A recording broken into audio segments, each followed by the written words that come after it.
মিছলীয়া গৰখীয়া। এখন গাঁৱত দেহিৰাম নামৰ এটা গৰখীয়া আছিল। পাহাৰৰ নামনিত সি সদায় গৰু চৰাই থাকে। এদিন দুপৰীয়া তাৰ মনত এটা বেয়া বুদ্ধি খেলালে। সি গাঁৱৰ মানুহবোৰক ঠগিবলৈ বুলি টেটু ফালি চিঞৰিলে, বাঘ ঐ, খালে ঐ, কোনে ক'ত আছ, মোক বচা ঐ। তাৰ চিঞৰ শুনি গাঁৱৰ ৰাইজ জাঠি জোং লৈ উধাতো খাই আহিল। পাছে দেখিলে যে দেহিৰামে তেওঁলোকক দেখি কিৰিলিয়াই হাঁহিব ধৰিছে।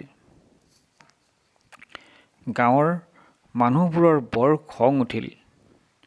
তাক গালি শপনি পাৰি তেওঁলোক তাৰ পৰা দিহাদিহি গুচি গ'ল।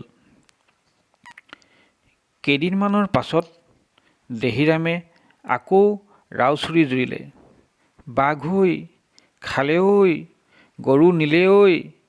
এইবাৰো গঞাসকলে হাতে হাতে জাঠি জোং বাঘ লৈ বাঘ খেদিবলৈ ঢপলিয়াই আহিল।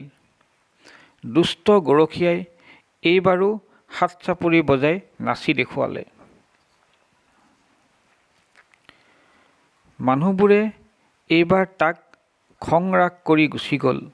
এদিন সঁচাকৈয়ে এটা ডাঙৰ বাঘ তাৰ মুখৰ আগত ওলাল।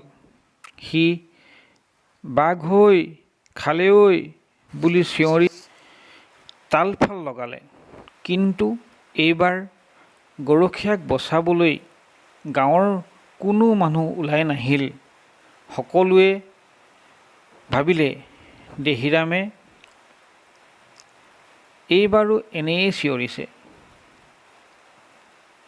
ফলত বাঘে দেহিৰামক থাপ মাৰি ধৰি হাবিলৈ লৈ গ'ল। মিছা কথা কোৱাৰ কাৰণেই দেহিৰামৰ এনে দশা হ'ল।